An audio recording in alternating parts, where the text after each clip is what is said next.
嗰條咧就搵到麻煩嘅，你扮住試下啲頂定先啊，將來有你着數啊！喂，財哥點啊？嗱，我成日搵你還錢咩？你搵唔到你啊？你又話有個老友就嚟有大把水俾你嘅？係啊，佢都攞咗冠軍大把錢噶啦，將來 double 還俾你啊！喂，介紹個老友俾你識先啊！阿權哥，呢一位咧就係蘇格蘭場特派駐港香港秘密警察第9中隊飛虎隊嘅大隊長張權。大炮權，你幾時做咗飛虎隊隊長啊？乜你哋識噶嘛吓？大舅，大舅，咁你做雞個老婆咪即係佢細妹？你講咩啊？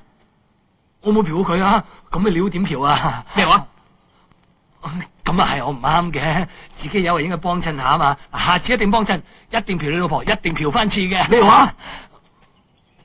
其實做雞嘅細妹都冇咩唔好啊，起碼都係自力更生正當職業啊，係嘛？